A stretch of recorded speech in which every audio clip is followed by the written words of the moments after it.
புனிதமிக்க ரமலான் மாதம் மிக அருகாமையில் நெருங்கி வந்துருச்சு. அதை நினைக்க போகும்போது ரொம்ப சந்தோஷமா, ஆனந்தமா, மகிழ்ச்சியாக இருக்குது. காரணம், ரமலான் மாதம் இபாதத்தை செய்யக்கூடிய மாதம். ஆனா நம்முடைய வாலிபர்களுடைய நிலையை சிந்திச்சு பார்க்க போகும்போது அச்சமாக இருக்குது, வேதனையாக இருக்குது. காரணம், கடந்த சில வருடங்களாக வாலிபர்கள் ரமலான் மாசத்துல பெற்றோர்களிடம் இரவு நேரங்கள்ல இபாதத்துக்காக பள்ளிவாசலுக்கு நாங்க போறோம் என்று சொல்லிவிட்டு பள்ளிவாசல்ல போய் இபாதத்தை செய்யாம அதிவேகமாக செல்லக்கூடிய தங்களுடைய இருசக்கர வாகனங்களை எடுத்துக்கிட்டு சக நண்பர்களோடு ரேஸ் பந்தயம் நடத்துறாங்க.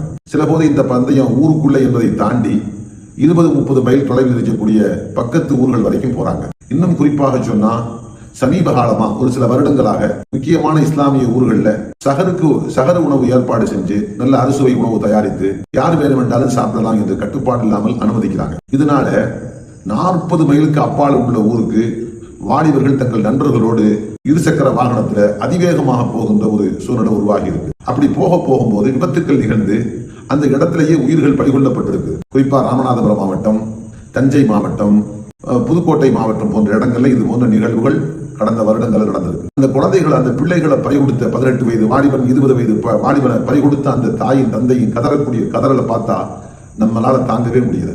காலமெல்லாம் வளர்த்து ஆளாக்கி நம்பிக்கையோடு இருக்கக்கூடிய அந்த தாய் தகப்பர்களுக்கு புனிதமான ரமலான் மாசத்துல இப்படி ஒரு சோகமான ஒரு நிகழ்வை ஏற்படுத்தி மாறாத வடுவை முன்ன ஏற்படுத்துறாங்க. தயவு செய்து இது போன்ற நிகழ்ச்சிகள் நடக்கக்கூடாது. அதனால இன்ஷா அல்லாஹ் வரக்கூடிய இந்த ரமலான்ல பெற்றோர்கள் தங்களுடைய பிள்ளைகள் விஷயத்துல ரொம்ப எச்சரிக்கையோடும் கவனத்தோடும் நடந்து கொள்ளணும். தங்களுடைய பிள்ளைகள் இரவு காலங்கள்ல பள்ளிவாசல்களுக்கு இபாதத்துக்கு தான் போறாங்களா என்பதை உன்னிப்பாக கண்காணிக்க வேண்டும். குறிப்பாக ரமலானுடைய இரவு காலங்கள்ல இந்த வாகனங்கள் அதிவேகமாக செல்லுகின்ற வாகனங்களை எடுத்துக்கிட்டு போறதுக்கு ஒருபோதும் அனுமதிக்க கூடாது. குறிப்பாக நம்முடைய தமிழகத்தினுடைய காவல்துறை கூட பரவலாக ஒரு அவேர்னஸ் செய்தி கொடுத்திருக்காங்க.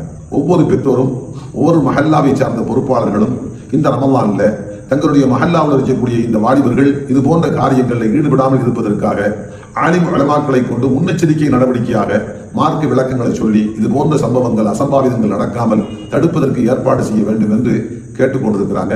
ஆகவே இதன் மூலமாக நம்ம சொல்ற செய்தி, இன்ஷா அல்லாஹ் இந்த வருடம் அப்படிப்பட்ட எந்த ஒரு அசம்பாவிதம் நடக்கக்கூடாது. முழுக்க வாலிபர்கள் அல்லாஹ்வுடைய இபாதத்தில் மூழ்கி இருக்கணும். அதற்காக பெற்றோர்கள் கவனமாக செயல்பட வேண்டும் என்று கேட்டுக்கொள்வோம்.